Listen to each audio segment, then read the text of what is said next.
We've got everything this month. We've got some great new pickups, we've got some cheeky pre-orders, and we might even have a brand new lifelong regret. Great!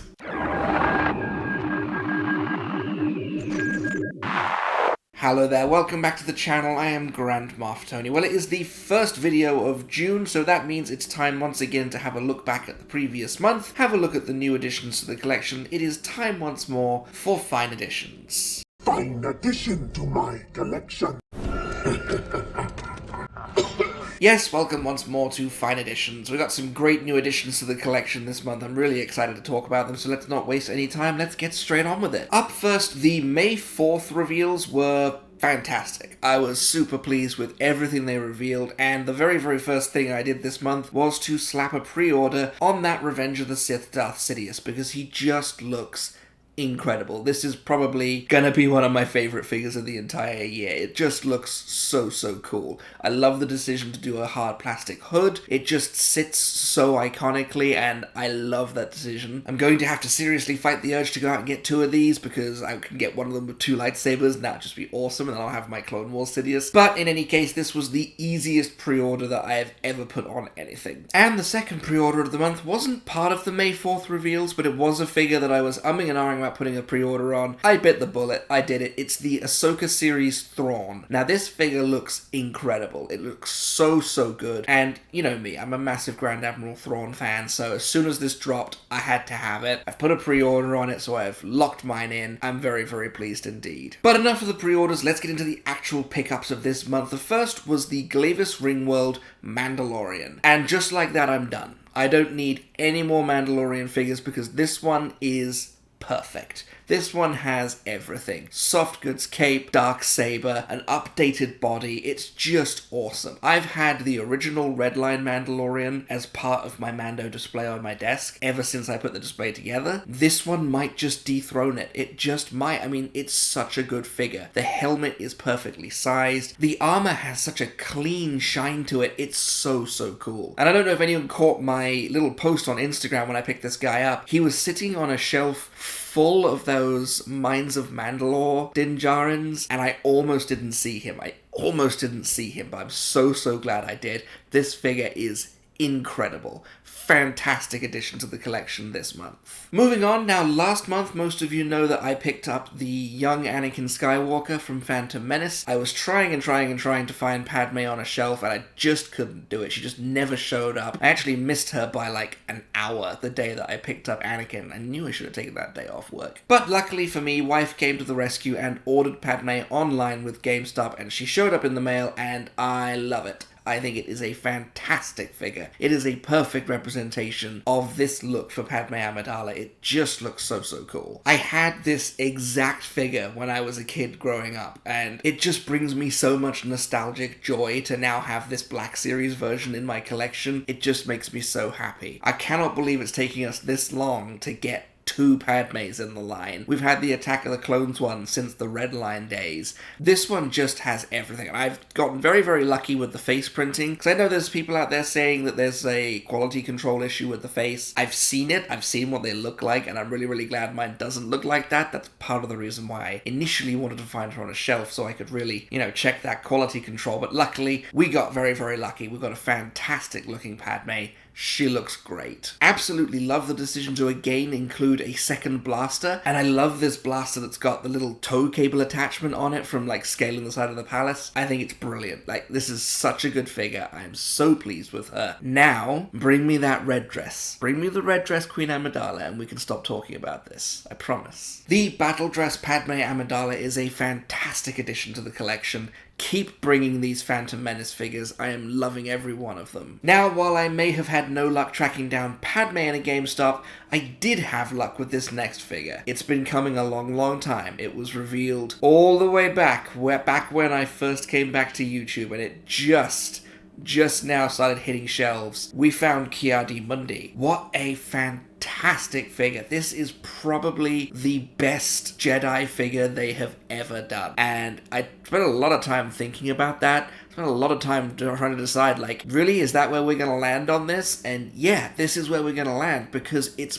perfect. Absolutely perfect. I have no idea whatsoever what took them so long to get this guy out. He was pipelined way back when I did my first ever coverage of a PulseCon live stream. We've been waiting. The wait was so worth it because this figure is just perfect. You know, the Black Series always does a great job with aliens, and this one is no exception to that rule. It's such a good head sculpt. It is perfect. Got his little top knot, the little goatee. I just love it. And I can't get over this figure. It is so good. All of the joints are so clean and natural looking. The elbows, the knees. He can pull off so many great poses. He can put his hand right up to his goatee and stroke his little chin if that's what you want to have him doing. He's perfect. I can only hope that the new Thrawn figure has the same elbows, and I can finally have a Thrawn standing with his hand on his chin like this. If this figure is anything to go by, all of those new Acolyte Jedi figures are going to be incredible, and I'm sorely tempted to go out and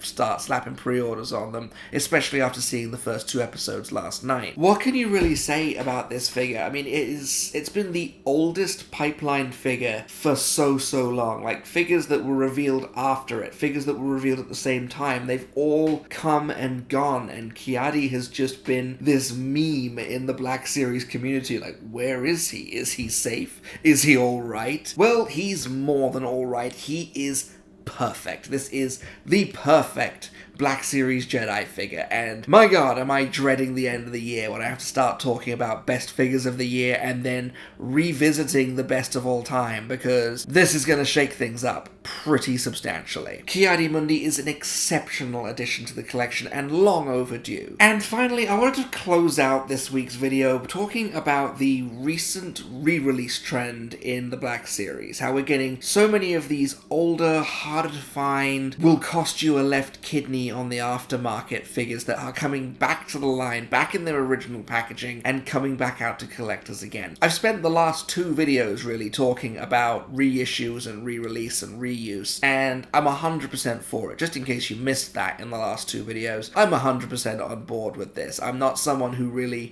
even if I go out and spend a ton of money on an expensive figure, I'm not bummed if that figure comes out again and somebody else can get it without spending a ton of money on it. I just kind of wanted to make my position on that really crystal clear, because I'm seeing a lot of grumpy people on Reddit in particular, and that might just be Reddit, who are saying, oh wow, I spent $100 on this figure and now you can just grab it for retail. Like, well, you made the choice to spend the money. You can't really hold that against anyone, and the more people that have access to these figures, the better, because they are great. They just did the Dr. Aphra trio. Could not be happier for anyone who missed out on them and then decided, ooh, actually, I want those. I just spent like 3 months trying to re-find the Season 2 Bad Batch figures because I initially passed on them and then I changed my mind. With that being said, there is a figure that was re-released this week that I have a very turbulent history with. Back in the day, I had this figure on pre-order. I pre-ordered it from Entertainment Earth, and it was 2 years after I placed that pre-order when I finally reached out to them. I was like, hey, is this figure coming? Should I be worried? Because I could have bought it somewhere else, but I've kept it here. And they said, no, it's okay. This figure is coming. Relax. You just have to be patient with us. I was like, okay, all right. 2 years is a long time to be patient, but that's all right. And then, of course, it was discontinued. And I got an email in my inbox saying, yeah, sorry, your pre-order's cancelled. You don't get this figure anymore. Well, then imagine my elation when he was one of the figures that was slated to be re-released. And I said, I will not miss that figure this time. He is mine. Well, Wednesday rolls around. I'm, of course, at work. And when the pre-order drops, I run to the back of the office, pull up my phone, stick him in my basket on Hasbro Pulse, and go to buy him. But my app has rather inconveniently forgotten my payment details, which is really inconvenient because I don't know them either. So I thought, you know what? Keep him in the basket. We'll get him after work. He's sold out again. He's sold out on Pulse. He's sold out on Big Bad Toy Store. And for the second time in my Black Series collecting career, I have missed out on Bad Batch Crosshair. And I am super bummed. I am so bummed. I am so mad at myself for, of course, that's the day that I go to work and I leave my wallet at home, so I don't have my bloody card with me. And I literally work at my financial institution. There are so many ways I could have got my card information. I could have popped onto my own account and pulled my card number from there. I could have called my wife and said, hey, trying to order Crosshair, can you get my card number for me? But for some reason, I just didn't. I mean, we were really, really busy. It was a really busy day, so I didn't have a ton of time to think about it. I just thought, stick him in your basket, he'll still be there. He's not. He's gone. I've missed him again, and I am consumed with regret. I cannot believe that for the second time, Bad Batch Crosshair has slipped through my fingers. I am so mad at myself. Boo. Boo diddly hoo. So there you have it. Those were the fine additions to my collection from the month of May. Those are the figures that I have on pre-order, and that's the one figure that has once again eluded me. Curses. Foiled again. Now, it's not the end of the world. He's gonna come round again. Like, either that or I'll just bite the bullet and just buy him off eBay. I'll check all of the other websites. I'll keep my eye on stuff, but the vivid disappointment. I should have known better. I should have known better. I should know this stuff by now. So let me pass this subject off to you. What were some fine additions to your collections this month? Have you grabbed any of the re-release pre-orders? Anyone out there need that Rex? Because my god, Rex is a great figure. They do seem to be selling out very, very fast. Like, by the time I got onto my phone to initially order Crosshair, Hunter was already sold out. That should have told me that this needs to be a priority. I also did something this month that I have never done before. I called my local GameStop to ask them if they had the Droideka in, because I really wanted to go and pick him up. I've never done that before. I've always just got in the car and driven out there. But, he wasn't there, so I saved myself a trip. Yeah, maybe there is something to this not being paralyzed with fear when it comes to making a phone call. In the meantime, however, I've been Grand Moff Tony. Those were the fine additions to my collection from the month of May. You may subscribe when ready. Oh my god, what's it called? I don't remember if I already made that joke. Uh-oh. I've forgotten the other figure. Oh no. Oh no. What is it? Oh no. Oh, what is it? Ah! Should have written them down. Can you see what the other figure on the coffee table is? I've forgotten it. Thank you! Oh my god. Thank you, Bean. Oh my god, I'm such an idiot. Ah!